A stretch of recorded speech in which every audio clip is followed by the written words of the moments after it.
I basically live life like this. I know I mean nothing in the universe, and I wake up every day trying to be the most important human on earth. You got your perspective. I just want to be happy. Don't you want to be happy? Awesome. Well, thanks for being here. Yeah, you're right. I feel like all of our interactions together have been either we've been being interviewed. I don't know if you remember, but our first interview together was at Good Morning America. I remember. And very well. I remember being like, oh shit, I'm going to have to I have to go toe to toe with this guy. He talks a lot. And I was like, but it was awesome what you had to say. But I was like, shit, start interrupting him because he's going to take the show. And that's my first, and then how'd you do? She was great. I remember. She was great. We should find the clip because you're like, oh, we have to talk. And I felt like an intense pressure because he was like on a roll saying all this smart shit. And I was like, fuck, I got to start saying smart stuff. I got to interrupt him. And so that was the beginning. But you know what's funny? I remember, it's one of those things you remember what you feel, but not every detail of the words. The reason I said we should get together is I'm in those settings a lot. Yeah. You're right. I feel good about my craft. If I'm talking about what I know, it's going to roll. It's going to be sharp, strong, historically true, and very current. And oftentimes that takes up too much oxygen. And I remember, and when I saw it, I remember this feeling vividly. I'm like, oh, wait a minute, be thoughtful here because she's got juice too. And I remember thinking that actually. Yeah, I remember it vividly because I really liked what you were saying too. It was very strong, which is, I'm a tough filter. I really don't think most people are not only great. First of all, you actually executed, which always wins me over, right? It wasn't like you were a professor. And I love professors, but you had already actually executed. The first thing you said, I don't remember at all, but I remember how I felt was strong. And I remember that very vividly, actually. Yeah.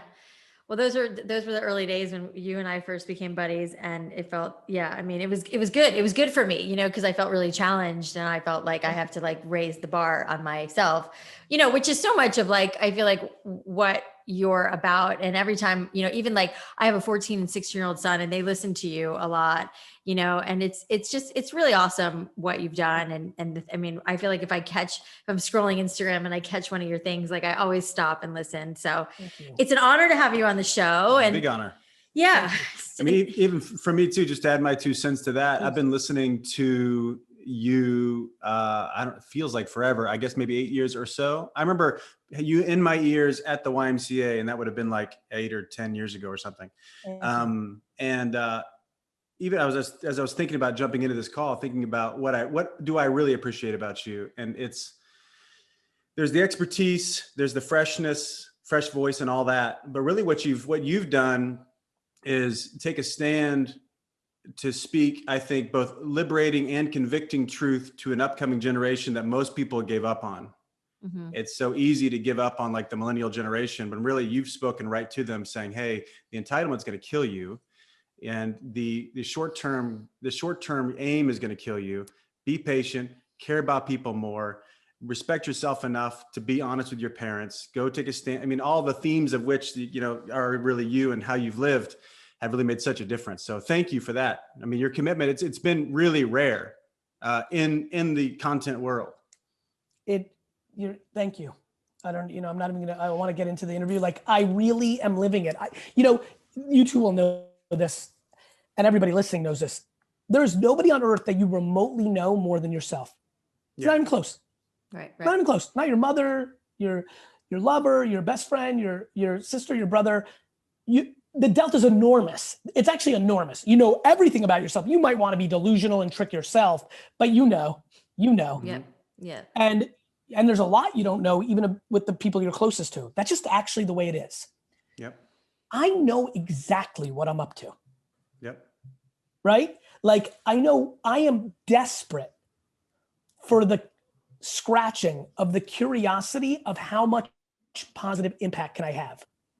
Well, but what's so fascinating, and when I watch you, and I'm always like, when you were first getting started, and I'm, it's how you say things that people are usually afraid to say, I feel like I have a lot of opinions but I filter myself a lot because and maybe for me, it's I'm running this big business that is, I mean, listen, if I around election time, if I ever say how I feel or what I think, inevitably, like I posted something recently from Joel Osteen, who I think he's a pretty rad dude. I like him.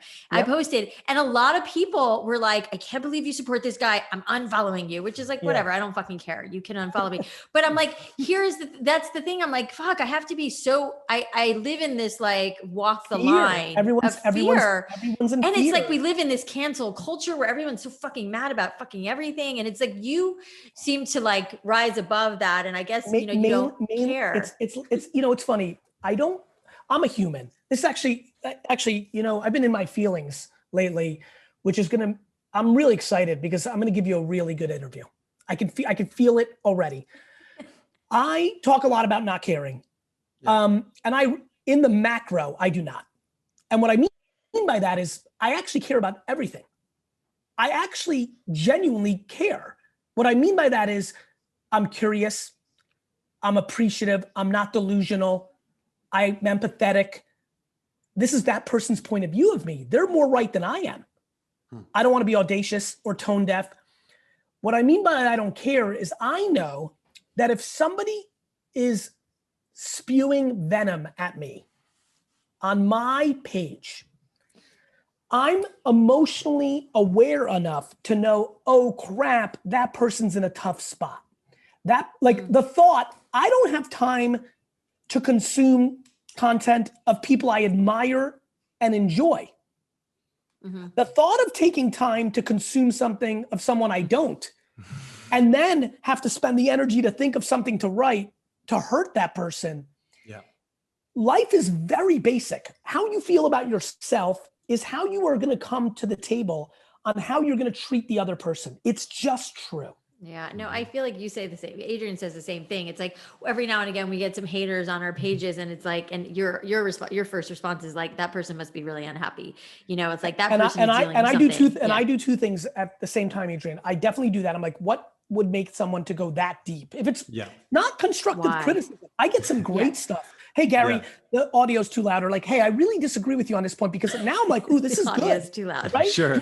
Like, that stuff I love. That's no, I mean, like, you're a piece of shit, or you're a terrible dad. Yeah, or like you only care about yourself, or like coming at it, or like hot air. Somebody yesterday, you're just full of unbelievable amounts of hot air, and I'm like, cool, but like it's how I feel about you, Alli. Again, back to that moment. I'm on probably like my 5th substantially successful business, from either scratch or the one business my dad had, small to huge, right? Which was the hardest of them all because it's family dynamics, right? This is not luck at this point. Like, all the excuses of what I've done, you're going to lose when you're going to go that route with me. And so that becomes like straight need to tear someone else down. Now, at the same token, when I go into compassion, which is what I would say when I see that, I go into compassion mode. I also do a very weird thing.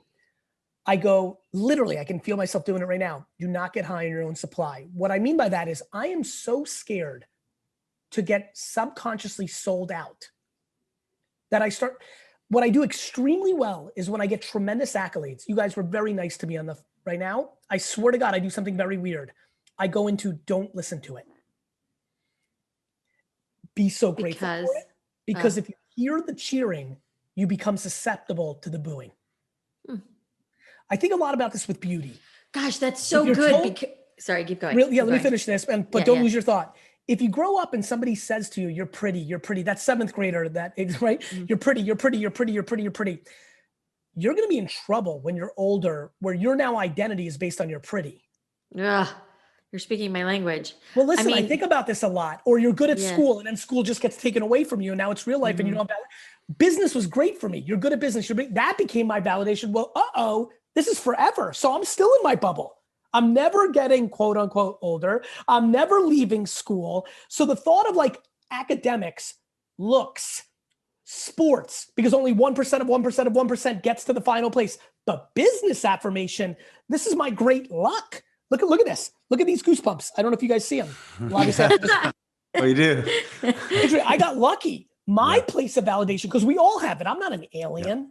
Yeah. My place of validation was, oh, you suck at all these things. You're not You're cute, but you're not overly like every girl's dying. You're decent at sports, but you're not going to the league. You're terrible at school. So now my only validation is who I became. I only had validation as a child for two things, like crazy validation, like the big stuff. One, I was crazy good at business. As a kid? Crazy good. Lemonade stand, garage sales, baseball cards. I was doing crazy ass shit. Making $100 at 9 is crazy in 1984, right? And number two, big validation on, this is so funny. I've never said this way. I was nice. I was nice as fuck. Yeah. I was nice to every kid that got picked on. I was there. Everybody, like I was inclusive. I was nice. I like stood up for people. I was nice. I was nice. And so who am I at 45 years old now? I'm a businessman who pushes nice. Yeah. Yeah. No, it's so true. I mean, gosh, it's like, there's so much of what you're saying that resonates with me. I mean, I think that I have fallen into that trap too, of like, you're right. Whenever I get introduced and I'm speaking at something and, you know, if they play this video and they say all this stuff and I'm like, and I do walk out like on a cloud, you know, and then you're right. And then I'm so susceptible when someone doesn't like me or someone, you know, I like recently someone like went on a rant on my Instagram about how I'm so full of shit. I'm so inauthentic. And I'm like, fuck you. I'm not inauthentic. What are you talking about? I'm not inauthentic at all. I'm actually like overly authentic. What the fuck? And, you know, found myself like letting myself go down this rabbit hole, but because I'm so accustomed to like the 10 years of accolades I've been given. It's why A students struggle in life. Constant affirmation on this game, then the game gets pulled from underneath them. It's a very tough. And I was a shitty student. I didn't go to college. I barely made it through high school, you know? And so it was like the fucking bar was so low. That's why, because then life was so awesome for you because it was like, who gives a fuck? That's why entrepreneurship worked for you. Same for me. Yeah. I'm in a really big place in my life where I'm like, I basically live life like this. I know I mean nothing in the universe. Yeah. And I wake up every day trying to be the most important human on earth. I swear to God, it is such a crazy fucking thing. And this is back to me and my feelings. I'm in this point in my life where I'm like, okay, fuck, man, like shit's going to get wild these next 30 years. Like I'm going to, like everyone on earth is going to know who I am at 75. This is a huge responsibility, why? Right? You go into these, and so, and I think it's what right now, my running thesis is what I just said to you. My awareness of my complete non-importance, because if I die tomorrow, I know exactly what will happen. My inner circle will be devastated. I'm such the glue to my family and like my inner circle. The next circle, my companies and things that crushed, right? Because financial stability and just enjoyment. The next circle, lightweight friends, acquaintances, really disturbed. Alli, right? You, Adrian, like, oh, that's like, fuck that. That sucks. I'll get the little photo of me and Alli doing a podcast, this photo right now, this moment, and you'll be like, this is a real loss. He really we just interviewed him. Yeah, exactly. Yeah. But 29 hours later, 99.9999999999999% of the world goes right back to their life. Sure. Right? So that's a good perspective. It's a huge perspective because it's why people that know me the best talk about humility, whereas people who just see me on Instagram peacocking around something are like, what? Yeah. That's the last word I think of that fucking guy with. Yeah, but that's sorry, let me stick with it because I just want to finish this thought. Good. But on the flip side, every day I'm like, fuck, my parents had sex at the right exact moment. My life circumstances with Russia and America, immigrant and internet, all these things in the world, even NFTs, the way I think about it right now, all happened for me at the right time. Yeah. For me. The universe conspired. And I have a communication style that is so unique for some reason that I can change the world. I can make November 14th an American holiday that when I die in 45 years, my birthday can be, which makes no sense because right now I'm a businessman, and to do that, you have to be a social, a political, you have to be so, but I'm like, so, and what? And so I'm so in that place. Do you know how insanely polar opposite that is? That is pulling from such extreme directions. That is my actual makeup. And I know that's probably why weird shit is happening. But I'll let you go back to what you were thinking, Adrian. Well, I don't know if I'm going to remember what I was thinking then, but Sorry. now no, this is great because I mean, it seems polar. I don't know that it is in this way, is that at least for you, that's the only way it could work. Because if you were going to go be an egomaniac, you would actually hate yourself. I would have been long gone. Well, yeah. Well, and you would have, you're such a family-centered guy. Go ahead. Forget about not only that. If I was who the people that most disliked me wanted me to be, the amount of access I give to people, I have unlimited film teams follow me all the time. There's 75 people that have my email. 40 people on my team that I don't even know for more than 3 months have access to my Instagram and my accounts. I figured out that my good behavior allowed me to create scale. Yeah. Yes. But the reason a lot of people don't scale is they're worried about the skeleton. You're right. Yes. Yeah. Well, and I also think it's important to like talk about what you were saying about being nice. It's like there's so many assholes out there. People who are at the top of companies who are just, you're right, the skeletons. It's like they don't want to. Right. They don't want to build a personal brand or go all the way there because they know if they get too big, there's a tipping point. Yeah. And then everyone's going to try to tear them down because that's what America does. That's what. Well, and I feel like I have lots of friends who work, work in companies, and they're like, their boss is like founders, big famous founders who like their boss is such an asshole, and I'm like, it's just, God, it's like, be nice. I mean, I feel like that. I feel like I've tried, I definitely have my moments, but I feel like being nice is like, if you can do nothing else, that is something that gets you so far. The reason I've been able to win is because when bad things happen, I'm in my most calm. This is something I want to talk about because you just brought up something, because I love your spirit, Alli, and I just listened to you carefully. And when you said, I have my moments, and with my intuitive chemicals, I go, right, she and many other nice people have those moments because it's a high intense moment, right? Like something bad happens. My dad did this quite a bit, and my dad's on the other side of this. He would get stressed and it would formulate in a tornado of everyone around him. Yeah. And I became very visceral to it. I think I naturally would have been this, but I think my dad's reverse style to me, where I saw the carnage of anxiety manifesting in bad behavior to communication to the people around them. Yeah. I think I became even a more extreme version of what I probably would have naturally been had I not been in my dad's business and watched it. Because I became visceral. You were the yin and the yang. Yeah. I was the yang. I was like, fuck that. I hate this. Dad, you're not being nice. Yeah. It really bothered me. Be diplomatic. But I realized over time, years later, as I got older, I'm like, oh, my dad was scared. I'm not scared. Why am I not scared? Oh, weird. I actually don't care about money. Oh, weird. I actually don't care about nice things. I don't need shit. I don't need a car.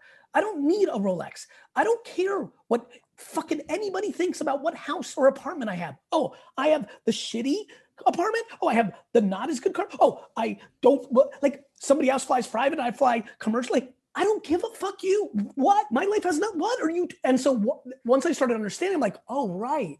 I'm in business. People get most anxious when their money could be affected. Go out of business, make less money, lost money. I always reacted by being the bigger man. That was the time when I could be the biggest mentor to my people. They just did something bad. We lost money. They think I'm going to kill them. I walk in and I love them. Oh my God, now we're family. Yeah. And that has been my foundation. That's why people stay with me for such a long time. That's why I have so much continuity in my company that don't usually have continuity. Liquor stores, agencies, these are turn and burns. And I have 7s, 9s, 12s because of how I treat them. Yeah. Gosh, it's so interesting. That's because when COVID, let's go really real. This is very difficult to say because COVID was so devastating. COVID comes and there's that like 4th day in when you're like, oh, this is bad. Yeah. Right. Yeah. I like that right? This is real. I'm like, oof.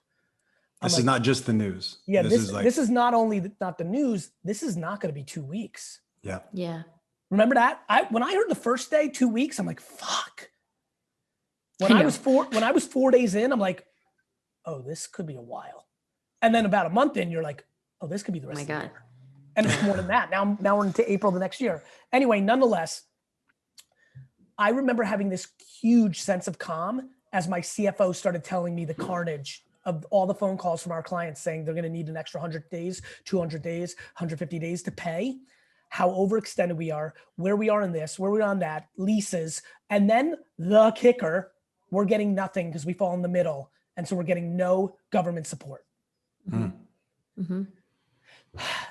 When I tell you that sword through my chest landed in the following way, literally, I remember it like 4 seconds ago. I was in my parents' house. I've been talking a lot about being a wartime general and being the captain during rough seas. This is going to be fun. This is it. And I fucking drilled it. I will, for many, I don't think the time of like how well you navigated a business during COVID, I don't think it's the right time to talk about that with how much pain there still is. But in 12 years, in 9 years, I'll absolutely talk about details because I'll feel, we'll be more removed. It'll just be the way wounds work. And there'll be a lot of lessons to share and I've been prepared for it my whole life. Because I'm a wartime general. I tell my managers and my leaders, and this is the number one thing I think about. People are like, oh, Gary, why are you so upset with me? This is only the first time I've acted like this to my team. I'm like, John, it's the first time there was any pressure. You've been here for 6 months. It's been fucking smooth sailing. The second there was a fire, it flamed instead of took out. You're the leader. Too many people are peacetime generals. Everyone's a hero. BJ Armstrong's really good at basketball when he has Michael Jordan with him. What about when it's hard? Yeah. Oh, makes sense. Well, did you not, sorry. Good. Well, when the shit was all, you have many businesses. So when that was all happening and, how did you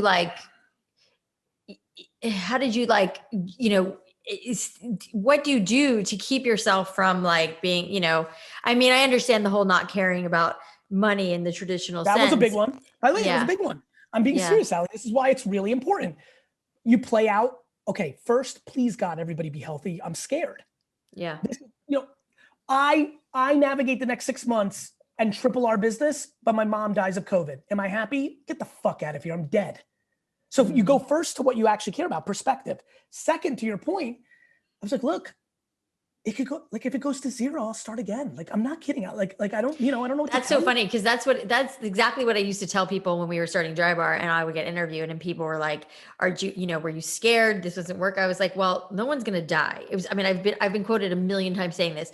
Nobody's going to die. We're all going to lose some money. And then we're pretty smart people. We'll find other shit to do. That was, I was like, no. So there wasn't a lot of fear for me in losing the money. I guess it's similar to how, to what you're saying. It was like, just nobody's going to die. It's like the worst case scenario is not death here. The worst case scenario is we start all over again. So I can totally relate to that. My question would be, Gary, because you seem like, that moment is made for you. You made yourself for that moment. That's probably both true. You've decided to be a wartime general. Maybe you're that's a good point. Part of it's nature, but it's a lot nurture and hyper commitment.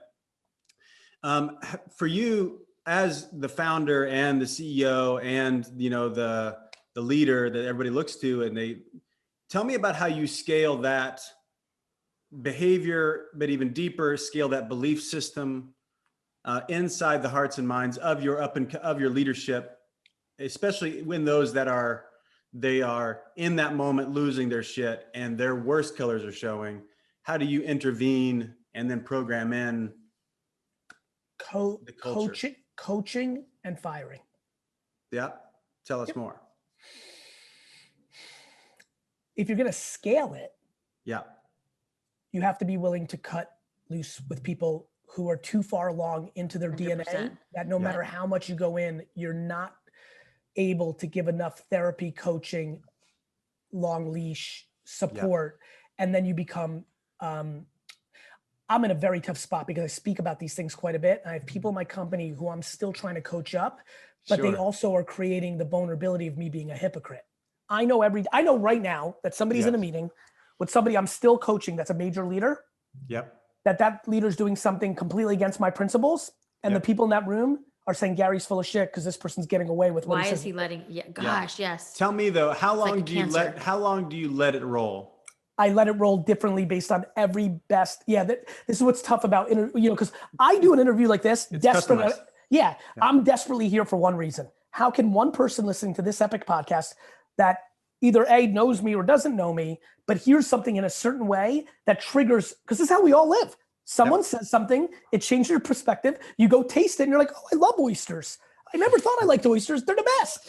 And so that's what I'm trying to do right now. And I hate this question, not hate. I struggle with it because it's custom. It's every single person you see. Do you see you know what happens, right, Alli? I saw your reaction. You're coaching, someone's moving along and you're like, oh fuck, we made the turn. And then they do the fucking same thing. And you're like, yeah, see, I just don't, I'm such a like hire slow, fire fast, and it happened to me so many times over the course of Dry Bar where I'm like, nope, you guys, no, this person doesn't get it. They're never going to get it. It's never going to happen. And they want to like spend all this time. And I'm like, it's never going to fucking happen. They don't get it. And I'm a hire fast when you're in hyper growth, hire fast, fire faster, and promote fastest. Yeah. There's a very big mistake that people make by the way, for everybody, Al and I have had the luxury of being in hyper growth companies. So this is not for everybody because listen, if you're hiring, like we hire 30 people a week right now. There is no other version besides hire fast. Like if you hire two, Yeah, no, I feel like that's true. I just like literally hired a girl this past week who I had like a phone interview with and I really liked her and I hired her and I was like, wait, I don't hire slow. I hired her like up a you know what you do? Of a recommendation of his cousin. You hire thoughtfully or intuition. Yeah.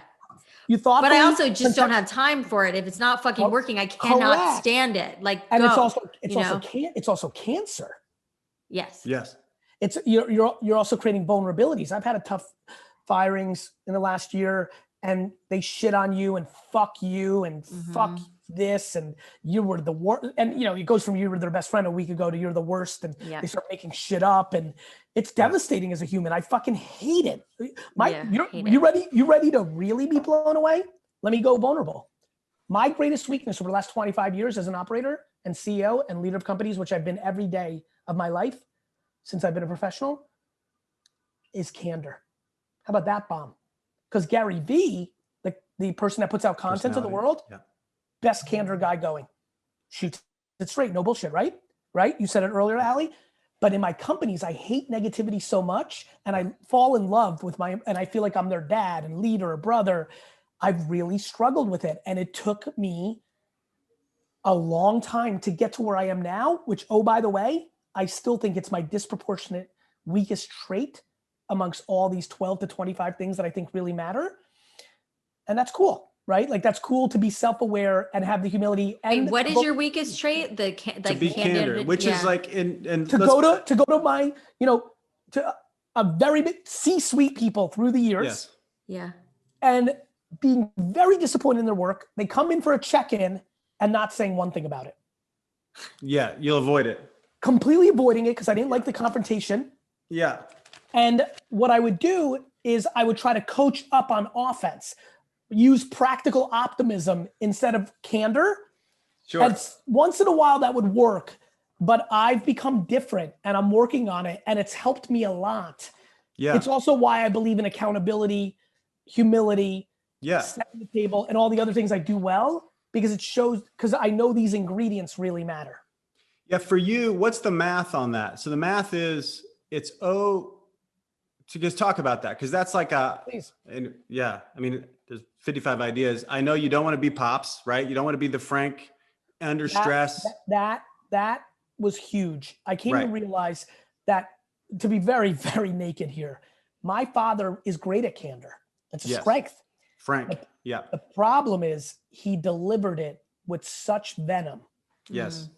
That I was unable, maybe because I started seeing it at 14. So I was so young in my development. And now I'm going deep, that my intuition, and more than intuition for this audience, is that I was unable to unpack the vessel that was delivering the candor from the value of candor. Right. And I demonized the whole thing. Yes. And I'm only unpacking that now. And it's crazy because I'm so good at it publicly because on stage, and I'll tell you why, Alli, on stage, I'm talking to the world. Right. Well, you're prescribing. It's personal I'm here, right? Here, this is Sally. An intimate. And I'll tell you where I get destroyed. This is Sally. Her husband has cancer. Yeah. She's the provider. Yeah. I get destroyed on this one. This is Rick. He's 187,000 in debt in college. I know it. And then there was early in my career, it was ego. This guy who makes $8 an hour as a stock boy will never get a better job for somebody who likes him more, takes care of him more than me. So when I fire him and he goes to ShopRite, it's going to be worse. And I don't want that for him. I got to figure it out. It was ego. Now it's compassion heart, right? It's, I know too much. I'm so deep in my shit and my culture. I know too much. I know what's going on in their family life. I know stuff. Yeah. And it's very, very. So what do you do hard. with that employee now? Hold on a second. So can I dance here for a second? You dance. Because this is what I'm curious about. Because it seems like I hear that okay, I don't because an empathetic reason, and I get it, and I buy it. By the way, I buy that that's true for you. It just seems like historically it's been like this either or. Either I'm, if I'm honest, I'm a dick, or I'm a, or I'm loving. By the way, you got this right.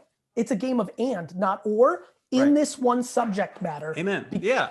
In this vulnerability that I had in my 25 years of leadership. Yeah. I didn't have it as and. Everywhere else I do. That's why I'm winning. Sure. Everywhere else it's a paradox. Everywhere else I'm gray. It's both black and white. Right. Here I was black and white, couldn't unravel it. Just started unraveling over the last 5 years slowly. But that's even a little bit of bullshit because 5 years ago, I probably moved it from 0 to 5%, but at least I started. Sure. In the last year and a half, it's really moved. Call my strengths 90s and like the things I do well, accountability, innovation, leadership. Yeah. Call this one literally a 10 5 years ago that moved to 20, but in the last 18 months has moved from 30 to 67. Good for you. And by the way, this is probably why I'm ready to talk about it, right? Yeah. Because, when I was in it, it's funny.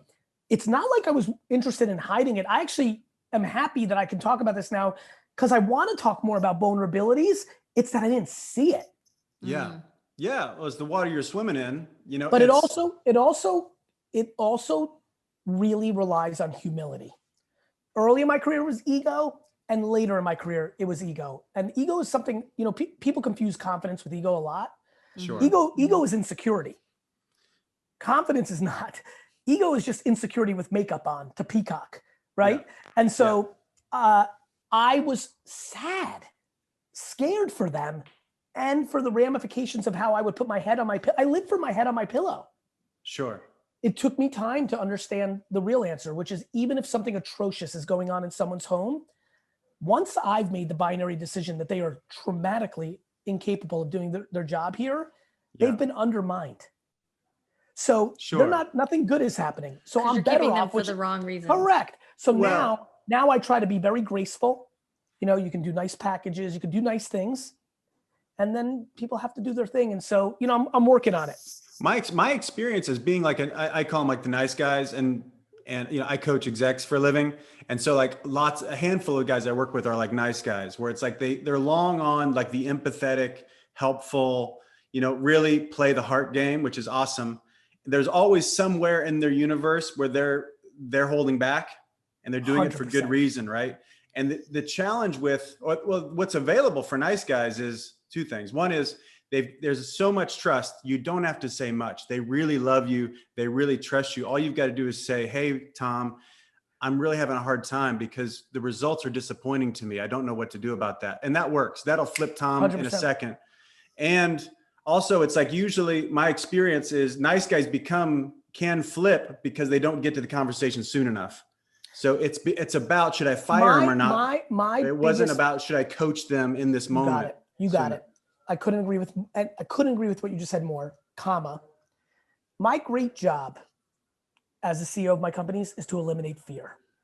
And I do it in so many goddamn ways. I put myself out front as a persona, which means I get all the heat. And I mean all of it. I internally take on incredible amounts of accountability. I'm also the disproportionate force of growth. I'm a nice person. I do a lot of things. No kidding. When I got to that place 2 years ago where I was like, fuck me. Yeah. This candor thing means that a lot of people don't know where they stand because they get stunned by the hire, and that is creating massive fear. I wanted to jump out the fucking window on hot steaks with fucking duty on them, and so it's been great, it's been great. Yeah. It will still happen. It will still rear its head. I've created a much bigger, we call it kind candor at Vayner now. That's great. Candor. Because I think people use candor as an excuse to not be nice. Sure. Right? Yeah, it's like, I'm going to give it to you straight. And then you're like, fuck, what's coming? Straight. And they're like, you're a piece of shit. Yeah. Hey, John, I'm going to give it straight. You fucking suck. And it's like, no. There's a different way to do this. So anyway, nonetheless, I'm glad we got into that part. I want to touch on anything else you wanted to get to in these last 10 minutes. Well, it's cool. I mean, just this is the way we talk about it. It's this paradox between diplomatic and frank, right? So what you want to be is both. It's a both and world. Yeah. Tell the truth and in a way that works for other people. Yep. But that's a commitment question. I mean, you live that commitment. You care about people. I think about all the time. Because I've got a 7-year-old and a 5-year-old, like celebrating the shit out of when they do something that's beautiful. Because of the stories you've told about when you'd hold the door open and your mom would go nuts. I really think about that. Thank you. Thank you for saying that. Thank you for even knowing that story. Thank you for picking up on that. And it is my number one.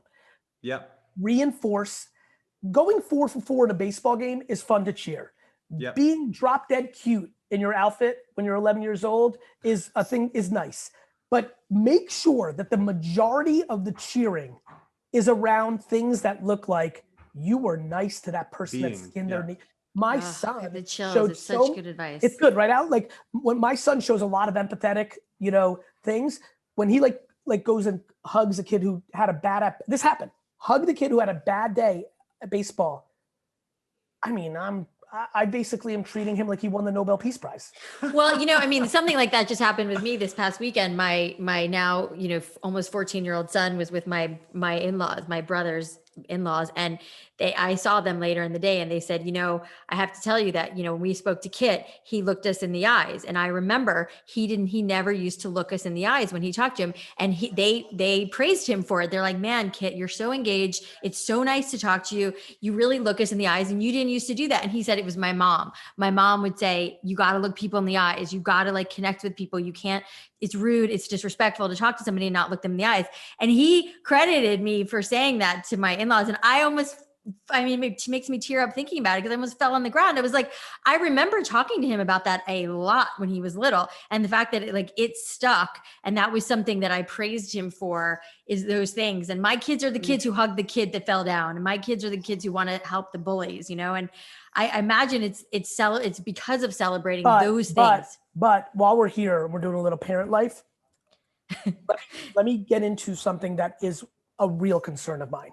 And back to where Garyvee does a good job and where Gary Vaynerchuk is doing a much better job with VaynerX the last 3 years versus 6 years ago. If we do not celebrate accountability, our kids will be disasters. Yeah. Mm-hmm. Yes.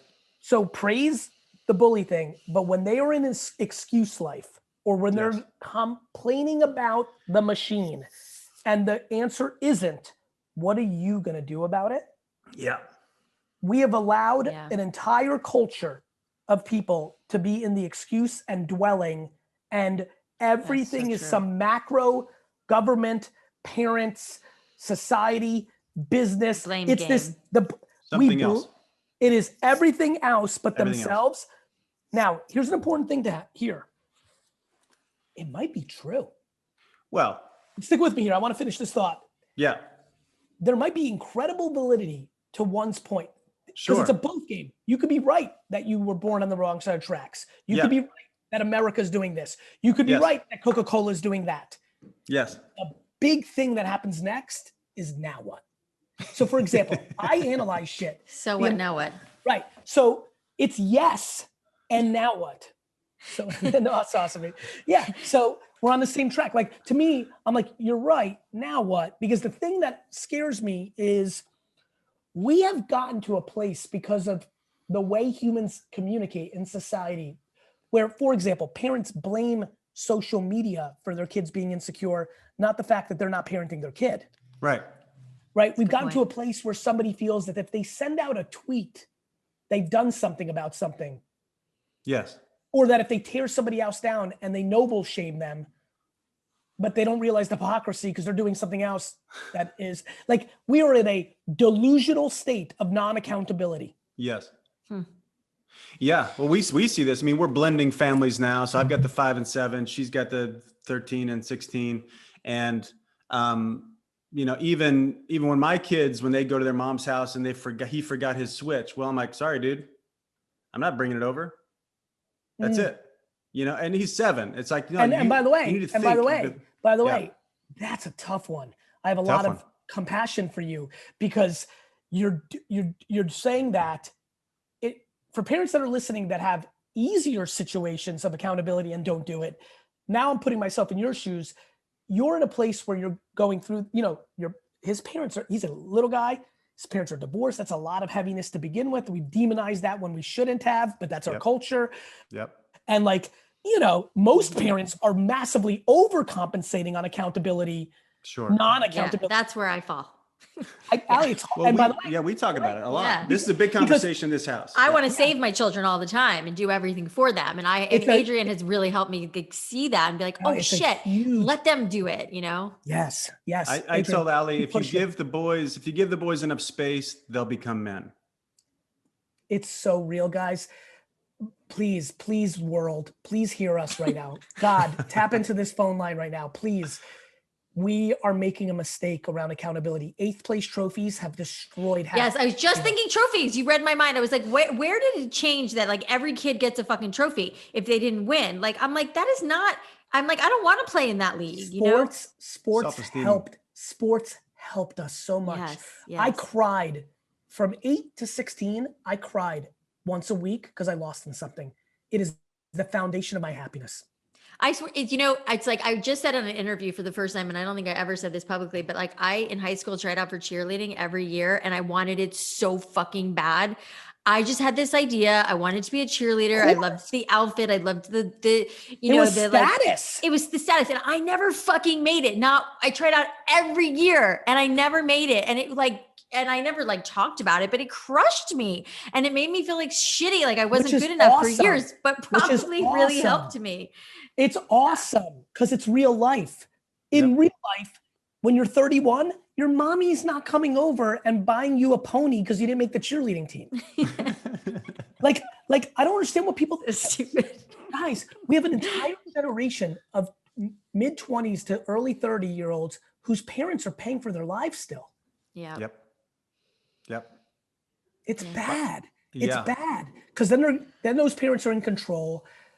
Then when the kids and parents are having discussions and the kid's 27 and they want to do something, the parent has the money hanging over it. Nobody says it in the argument, but everybody knows the score, which is if you don't listen to your mommy and daddy, they're going to pull the cash and then you can't have the BMW and the Equinox membership. It's all this bullshit. Yeah.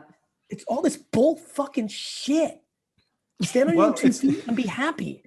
Well, it's the loss of the individual. I mean, I had a huge VC firm out here call me and say, hey, will you do diversity and inclusion training? Which I never do stuff like that. I don't actually agree with most of what's happening these days. And I said, why don't we have a leadership conversation about how everybody takes themselves responsible about how we treat one another. Now there's a lot to be learned about XYZ, but it's a leadership. It's a leadership conversation. I'm obsessed with D&I only because it's a proxy to the thing that you laddered it up to. Amen. This is about civility. That's right. This is about where are we on our humanity towards? And by the way, there's another thing. This goes back to insecurity. Why? Can I ask you this? Everyone who's listening, and obviously the three of us.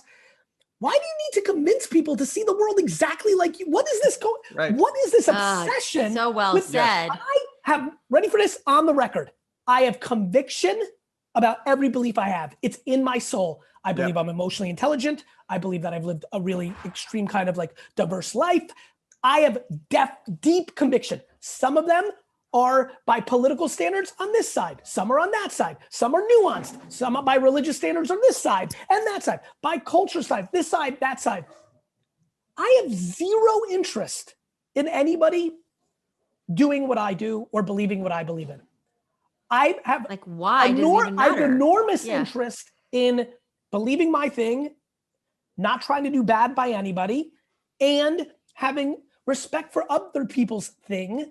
And when we have a conversation where we don't agree, enjoy the discourse for thoughtfulness and evolution, but everyone's so insecure and wants everyone to believe what they believe. It's the safety of the crowd. It's the loss of the individualism. I think it connects to the parenting conversation, connects to the cultural conversation. You know, people being convicted about something for themselves versus hiding in the crowd. That's what I'm usually after. Conviction and convincing. But listen, 50% are going to agree with you anyway. That's plenty. That's 150 million Americans. Good news, everyone. 150 million Americans agree. Yeah, it's such a good point. It's like, I want people to agree with me all the time, but why? Like, it doesn't really fucking matter. You know, I want people to see things the way I see things, but why? Right. What you want to do, where I think we've gotten into a bad place is we've gotten into a place where the world politically, for sure, which is really what we're referencing, has gotten into straight childish behavior. Yes. We're in complete, this is back to civility. We don't even know. We're just in like literally we're in such bad behavior. We've demonized, we've made it us against them. Yes. Mm-hmm. And that is devastating. Mm-hmm. Yeah. And listen, fear is an incredibly big power. And It's there from the beginning. Fear is an incredibly big power. Star Wars nailed this. The dark side and the Jedis are awfully close. That's why even the bad guys sometimes win and the good guy dies. They're damn close. But fuck, there's nothing I believe in more than that the good and the love wins in the end.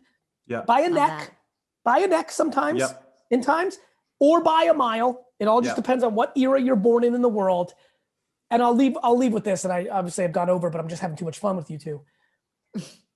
Because I'm trying to drop seeds that you guys may build on and you'll bring other people on and bounce to this. This one is interesting to me. The notion of you find what you're looking for. Mm-hmm.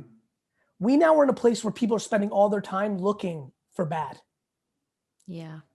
I can go on the internet or on mainstream media or outside right now, and in an hour, find an ungodly amount of bad. In an hour. Easy. I can also easily, oh, by the way, on the record, easier, find a stunning amount of good. People choose. Yeah. It's good. I needed this. I needed to hear all this. This was really good. And I think a lot of people will feel that way because I think I tend to go towards that too, where I can easily find the bad. Or even on my own, personal platform, like I'm sure you heard, speaking of the bad, there was this shooting yesterday of this young kid and, and this whole thing. And I'm like, oh, and then I was like, I don't want to fucking post anything today because I don't want to be like disrespectful to the fact that this bad thing happened. And I don't want to be like, talking about the good things that are happening in my life. But I'm like, that doesn't make sense. Alli, there are millions of people in the world, millions, that have to go hours to get somewhat clean water. Do not have clean water in the world right now. There's genocide in the world. Like, we are animals. You know how you like step on a bug by accident? Mm-hmm. Like, we are animals. There are things that are going to happen. There's survival, good, bad, instant. Like, it's heavy, but like how we choose to treat each other as a reflection of what's going on in ourselves is the most interesting conversation. Yeah. Yes. If we can be generous to ourselves, forgiving of ourselves, get back up, go again. I mean, living in the now what? Yes. So man, thank you so much for your time, Gary. Love you Love your legacy, care. man. Bye-bye. Thank you, brother. Bye. YouTube watcher, what's up? It's Garyvee. First of all, thank you so much. I hope you're doing super well during these times. I also want to ask you, please subscribe because my commitment and exploration of YouTube is about to explode. Stories, polls, more content, more engagement, more surprise and delight. This is the time to subscribe. I hope you consider it, and I hope I see you soon.